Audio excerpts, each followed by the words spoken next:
স্বপ্ন দেখার দিন। সুন্দর দেশ আমার, রূপের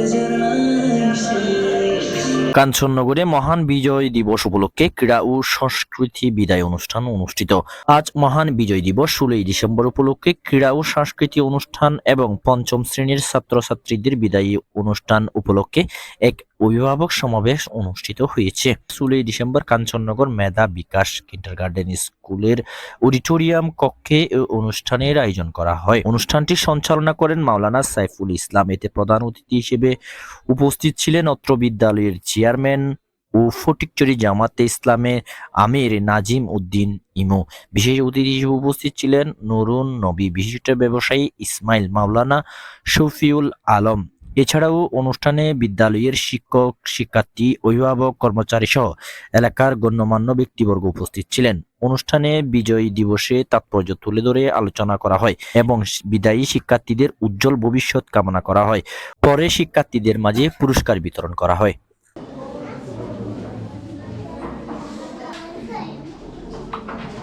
এই দিবস হচ্ছে মহান বিজয় দিবস। কি দিবস?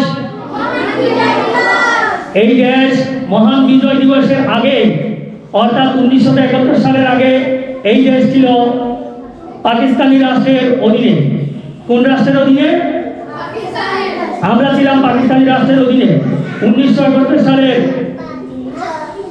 সেই লক্ষ লক্ষ শহীদ এবং লক্ষ লক্ষ মা-বোনের ইজ্জতের বিনিময়ে আমরা যে স্বাধীনতা পেয়েছি, যে মহান বিজয় দিবস পেয়েছি, সেই বিজয়কে আমাদেরকে অবশ্যই অবশ্যই ধারণ করতে হবে।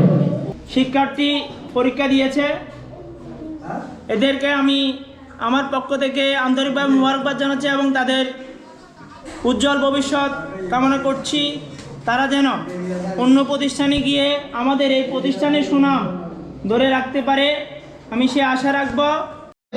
আমাদের ছেলে মেয়েদেরকে কি করতে হবে? সুশিক্ষায় শিক্ষিত করতে হবে, সুশিক্ষা না, যাতে যে ছেলে মেয়ে মা বাবার অবাধ্য হবে না, তাদেরকে কি করতে হবে? সুশিক্ষায় শিক্ষিত করতে হবে। আমি আমার ছেলে মেয়েকে সুশিক্ষায় শিক্ষিত করলাম, কিন্তু আমার দেবর বলেন, বাসুর বলেন, পার্শ্ববর্তী যেই আমার অন্যান্য প্রতিবেশীরা আছে, ওদের ছেলে মেয়েরা যদি সুশিক্ষায় শিক্ষিত না হয়, তাহলে আমার ছেলেও সুশিক্ষায় শিক্ষিত হয়েও না হওয়ার মতো হয়ে থাকবে। তাহলে আমাদেরকে কি করতে হবে? নিজেদের ছেলে মেয়ের পাশাপাশি আমাদের পার্শ্ববর্তী যারা থাকে, আমাদের ফ্যামিলিতে যদি আরও অন্যান্য ছাত্রছাত্রী বা ছোট ছোট বাচ্চা থাকে, আমরা কি করব? তাদেরকেও এই মেধাবী স্কুলে পাঠানোর জন্য উদ্বুদ্ধ করব, সহযোগিতা করব, তাদেরকে পরামর্শ দিব। মেধা বিকাশ স্কুল অ্যান্ড কলেজ একটি শিক্ষা প্রতিষ্ঠান। আমরা যখন করোনার আগে দেখতাম এই প্রতিষ্ঠান এখানে করার আমাদের জায়গা হতো না। ছেলে মেয়ে 500-র কাছাকাছি ছাত্রছাত্রী, কিন্তু লকডাউনের কারণে, করোনার কারণে আমাদের ছাত্রছাত্রী কমে গিয়েছিল, এখন আস্তে আস্তে বাড়তেছে। কিন্তু আমরা লেখাপড়ার মান আজ পর্যন্ত ধরে রেখেছি। আমি কিছুদিন আগে কাঞ্চননগর হাই স্কুলে গিয়েছিলাম স্যারদের সাথে দেখা করতে। ওনাদেরকে মুখ থেকে শুনেছি যে কাঞ্চননগর যতগুলো স্কুল আছে, ক্লাস 5 থেকে ছেলে আসলে অনেকে রিডিং পড়তে জানে না, ইংলিশ রিডিং পড়তে জানে না। কিন্তু ছেলেরা লেখাপড়া না করলেও মেধা বিকাশ স্কুল অ্যান্ড কলেজ থেকে যে ছাত্ররা আসছে, তারা অন্ততপক্ষে রিডিং করতে জানে, অঙ্ক করতে জানে। তারা পড়লে কিন্তু পড়তে পারবে, কিন্তু অন্যদের ভবিষ্যৎ সম্বন্ধে আমরা জানি না।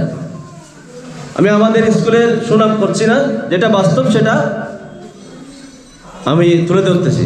আশা করি আজকে সব কিছু প্রোগ্রাম বিসর্জন দিয়ে এখানে আসার একটা লক্ষ্য উদ্দেশ্য আছে, যে এই স্কুলের সাথে আমাদের অনেক স্মৃতি জড়িত। আমরা আজকে আল্লাহ তাআলার কাছে শুকরিয়া আদায় করছি যে হাঁটি হাঁটি পা পা করে আমরা 11টা বছর আমরা এই প্রতিষ্ঠানের জন্য কাজ করে আমরা একটা পর্যায়ে এসেছি। যে আজকে মহান এই বিজয় দিবসে শ্রদ্ধাভরে স্মরণ করছি। আজকে 54 বছর বাংলাদেশ স্বাধীন হয়েছে। এই 54 বছর পরে বিজয় দিবস উদযাপন উপলক্ষে আজকে আমরা গভীর শ্রদ্ধার সাথে স্মরণ করছি যারা বাংলাদেশকে একটা স্বাধীন পতাকা উপহার দিয়েছেন। বাংলাদেশকে 1971 সালে বিশেষ করে পাকিস্তানি হানাদার বাহিনী থেকে মুক্ত করে একটা স্বাধীন সার্বভৌম রাষ্ট্র আমাদেরকে উপহার দিয়েছেন। তাদের যারা এই যুদ্ধে শহীদ হয়েছেন তাদের জন্য আল্লাহ তাআলার কাছে সর্বোচ্চ জান্নাত কামনা করছি। হয়তো আমাদের 2018-19 আপনারা জানেন আমরা করোনাকালীন সময়ে আমাদের বিশাল একটা আমাদের উপর ধাক্কা গিয়েছে, গোটা বাংলাদেশ না পৃথিবীর উপরে একটা বড় ধরনের ধাক্কা গিয়েছে।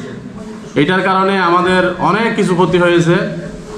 তো আল্লাহ তাআলার মেহেরবানিতে আমরা অনেক শিক্ষা প্রতিষ্ঠান, বাংলাদেশের অনেক শিক্ষা প্রতিষ্ঠান বন্ধ হয়ে গিয়েছে। আল্লাহ আমাদেরকে এখনো পর্যন্ত টিকিয়ে রেখেছেন।